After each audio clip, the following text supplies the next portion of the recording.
Okay, let's dive into this. Forever, we've been looking up at the stars wondering, where is everybody? Today we're going to dig into a really fascinating text that offers a pretty provocative answer. It says the cosmic silence isn't about them, it's about us. This is the big question, right? It's called the Fermi paradox. You've got billions of galaxies, trillions of stars. The universe should be absolutely buzzing with civilizations. So why the quiet? And this is where the source material we're looking at today just flips the whole script. It suggests that contact hasn't happened on a grand scale because, well, to put it simply, we're not ready. The real barrier isn't light years or technology, it's a barrier we've built inside ourselves. So, let's get into the first part of the argument. How exactly does this text build its case against humanity? It starts with the big picture, our massive, global-scale failures. So, right off the bat, the source points out three huge, deep cracks in our global society. First, our spiritual beliefs are all splintered and divided. Second, we are constantly at war with each other, over 100 active conflicts right now. And third, our entire economy is built on putting profit ahead of the health of people and the planet itself. When you put all that together, you get a portrait of a species that's chaotic, that's self-destructive, and you have to ask yourself, from an outside perspective, would you really want to make first contact with a species like that? And wow, this quote really just hits the nail on the head, doesn't it? It paints this picture of us, all of us, as frogs just sitting in a pot of water that's slowly heating up, and we're so distracted we don't even realize it's about to boil. Okay, moving on. From those big global problems, the analysis zooms in on something that's even more fundamental, something most of us just take for granted every single day, the idea of government. So, pulling from this short film called Alien Explained Government, the text forces us to see ourselves through an alien's eyes. And this question is so powerful because it's so simple, almost childlike. It cuts right through all the political talk and just asks, how do you justify this? Really, how would you explain that to an alien? And this is where it gets really stark. Look at this comparison. It highlights this massive double standard we live with every day. If a person takes your money by force, they're a thief. But if a government does it, it's called taxation. If a person kills someone, they're a murderer. But if a government does it on a massive scale, it's called war. This source is pointing out this huge moral contradiction that's baked right into the foundations of our civilization. And it wraps up this whole idea with this really powerful, kind of chilling phrase, slavery with a smile.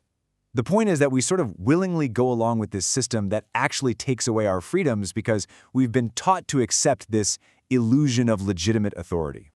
All right, so we've looked at these massive external structures like government. Now the text takes a sharp turn and dives deep into our inner world, taking a really critical look at modern psychiatry and how we even think about consciousness. And right away, you see this huge clash of ideas. On one hand, you have what spiritual traditions might call a spiritual awakening, this profound, life-changing experience. But on the other hand, according to the source, modern psychiatry often looks at that same experience and calls it a chemical imbalance, a problem that needs to be fixed or suppressed with drugs. Now, to kind of shake up our blind faith in these modern systems, the source points to a pretty shocking number. This is an estimate of how many people die each year in the Netherlands just from medical errors. And the text uses this as a wake-up call. If a system that deals with the physical body can have such deadly flaws, what happens when that same kind of system tries to manage something as mysterious and complex as the human mind? And that's the core argument. This potential for error is especially terrifying when it comes to psychiatry. If the system can make fatal mistakes with our bodies, how can we be so sure it understands our consciousness? The source claims that what might be a crucial step in our evolution is being labeled a disease and chemically shut down. And all of this, all these critiques of our society, our governments, even our own minds, it all builds to this final and honestly pretty mind-blowing reveal. So you've probably heard of the Anunnaki, right? The whole ancient astronaut theory? Well, this text takes that popular idea and just completely flips it on its head. It says, forget about physical aliens visiting from another planet. Think of the Anunnaki as a metaphor for something else, angelic forces, or even more profound, our very own higher selves trying to communicate with us from within. And here it is, the single most important sentence in the entire text. Your higher self is the alien. The argument is that this incredible, world-changing first contact experience we're all waiting for isn't going to come from the sky. It's an inward journey. It's about finally connecting with a deeper, wiser part of our own consciousness. So, if this is true, what does contact even mean then? Well, it's not a fleet of ships appearing over New York. It's personal, a totally private and individual experience. It's internal, a kind of awakening inside you, not an invasion from outside. And interestingly, it often happens in what the Source calls the astral realm. So, non-physical states, like in lucid dreams or maybe even out-of-body experiences. And that brings us to the very last thought, the one that's meant to really stick with you.